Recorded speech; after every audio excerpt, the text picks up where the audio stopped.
प्राथमिक विद्यालय पर आयोजित गणतंत्र दिवस के 77वें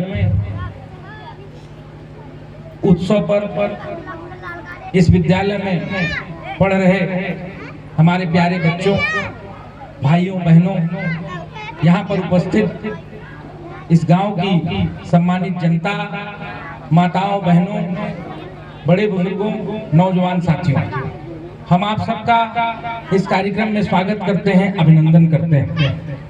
हम धन्यवाद ज्ञापित करना चाहते हैं इस विद्यालय के प्रधानाध्यापक श्री चंद्रमणि प्रकाश यादव जी का, इस विद्यालय के अध्यापक कमरे आलम जी का, इस विद्यालय की अध्यापिका सुमन मौर्य जी का, इस विद्यालय में आंगनबाड़ी कार्यकर्त्री श्रीमती चंद्ररेखा यादव जी का, इस गांव के सम्मानित प्रधान श्री राजेश त्रिपाठी जी का, इस गांव के पूर्व प्रधान श्री अरुण त्रिपाठी जी का, अरुण चतुर्वेदी जी का, हमारे बड़े भाई श्री राकेश चतुर्वेदी जी का, और यहाँ पर उपस्थित हमारी समस्त सम्मानित जनता, माताओं, बहनों, पुनः आप सबका और यहाँ पर अध्ययनरत सभी विद्यार्थियों का हम स्वागत और अभिनंदन करते हैं।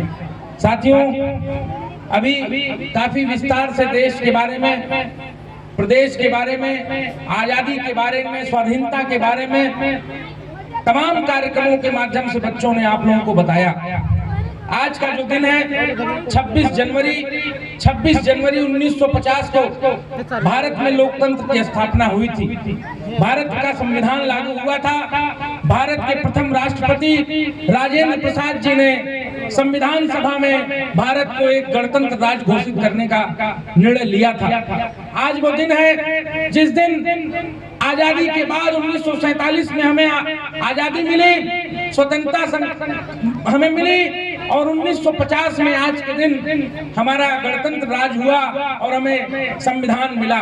राजशाही भारत से खत्म हुई और संविधान का राज भारत में स्थापित हुआ। ये तो एक इतर बात हो गई। हम आपसे खाली एक बात कहना चाहते हैं, ये तो एक प्रक्रिया थी, एक घटना थी, लेकिन उससे पहले क्या हुआ, उससे पहले हमको आपको जानना पड़ेगा ये दिन क्यों आया। इस दिन को लाने में कितने लोगों ने शहादत दी, अपनी जान की आहुति दी, फांसी के फंदे पर झूल गए, अपना लहू बहा दिया। इसको भी हमको जानने की जरूरत है। आज इस देश में तमाम जात, धर्म, मजहब, संप्रदाय के लोग राज करते हैं, रहते हैं, विचरण करते हैं। उस दिन को लाने में आज के दिन का बहुत महत्वपूर्ण योगदान है साथियों। जब इतिहास में आपको याद करना होगा, जब हमारा देश गुलाम हुआ करता था, अंग्रेजों की गुलामी थी, अंग्रेजों का राज पूरे भारतवर्ष में था, तो हमारे आपके बीच के ही तमाम क्रांतिकारियों ने फांसी के फंदे को चूमा था, फांसी के फंदे को चूमा था, मौत को गले लगाया था। तब जाकर आज 26 जनवरी 1950 का दिन आया था साथियों। आज इस अवसर पर हम अपने उन तमाम स्वतंत्रता संग्राम सेनानियों को याद करते हैं जिन्होंने भारत माता की को मुक्ति दिलाने के लिए, अंग्रेजों की जो जंजीरें थी गुलामी की, उसको तोड़कर आजादी दिलाने के लिए जिन्होंने अपनी बलि दी थी, आज इस अवसर पर हम उन्हें श्रद्धा का सुमन भी अर्पित करते हैं और उन्हें हम याद करते हैं साथियों।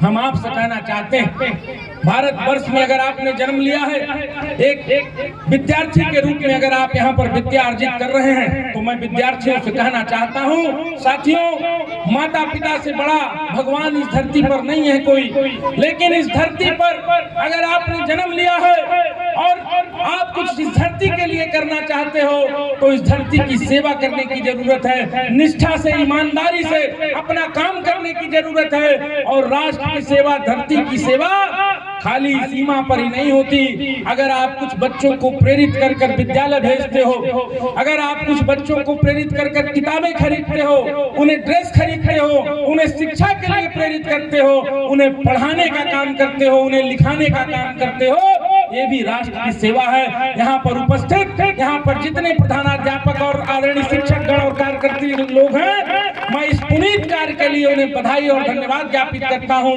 कि आप लोगों ने भारत माता के इतिहास का वर्णन कराने के लिए इस गांव के लोगों को एकत्रित किया और एक शानदार सांस्कृतिक आयोजन कराकर एक बहुत बड़ा संदेश देने का काम किया है। हम पूरे अतिथियों की तरफ से आप सबका अभिवादन करते हैं, आपको धन्यवाद ज्ञापित करते हैं। इस तरह के विद्यालय अगर इस इलाके में रहेंगे तो निश्चित रूप से राष्ट्रवाद की जो अलख है, वो राष्ट्रवाद की जो लौ है, वो कभी बुझ नहीं सकती। एक शेर के बाद हम अपनी बात को खत्म करेंगे। हमने पढ़ा था एक जगह, उसको हमने लिखा भी है और हम सोचे थे कि कहीं कार्यक्रम होगा तो उसको हम बताएंगे। एक बहुत बड़े कवि हैं उदय प्रताप सिंह जी, उनकी एक 3-4 लाइनें 5 लाइनें आपको हम सुनाकर आपसे अलविदा कहेंगे और आगे का कार्यक्रम आप लोगों के बीच में होगा।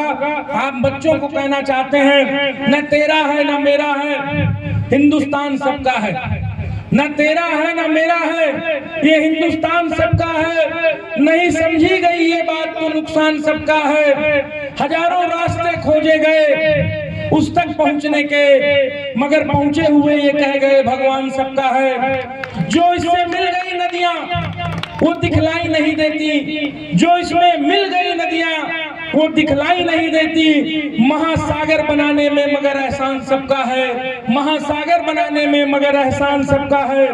अनेकों रंग खुशबू नस्ल के फल फूल पौधे हैं, मगर उपवन की इज्जत आबरू ईमान सबका है।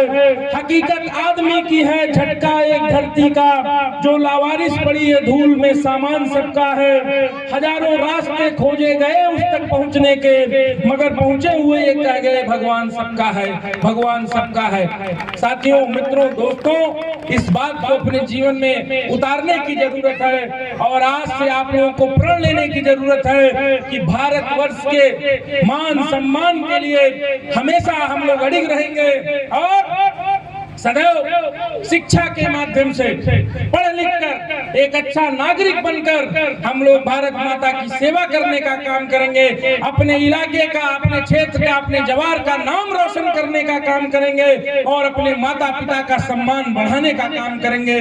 तब जाकर इस आजादी का कोई महत्व निकलेगा। साथियों, इन्हीं चंद शब्दों के साथ आप सबका बहुत बहुत आभार व्यक्त करते हुए, आप सबका स्वागत और अभिनंदन करते हुए हम अपनी बात को खत्म करते हैं और पुनः जो यहाँ का टीचिंग स्टाफ है, जो विद्यालय चला रहा है, सरकारी विद्यालय है, मैं उन्हें बहुत बहुत धन्यवाद ज्ञापित करता हूँ। कम लोग हैं, किंचित जगहों पर इस तरह का भव्य कार्यक्रम होता है। प्रधानाध्यापक चंद्रमणि यादव जी, कमरे आलम जी और जितने भी लोग यहाँ पर, राकेश चतुर्वेदी जी और यहाँ पर जितने भी लोग उपस्थित हैं, जिन्होंने आपके कार्यक्रम में अपना अत्र तत्र समर्पित कर आपको ताकत देने का काम किया है, मैं मां सरस्वती से कामना करूंगा कि इस इलाके का ये सबसे अच्छा विद्यालय हो और आपके विद्यालय से निकलकर बच्चे वहां तक पहुंचे जहां भारत की नीतियां और नीतियां बनती हैं, ऐसी मैं कामना करता हूं। बहुत बहुत धन्यवाद।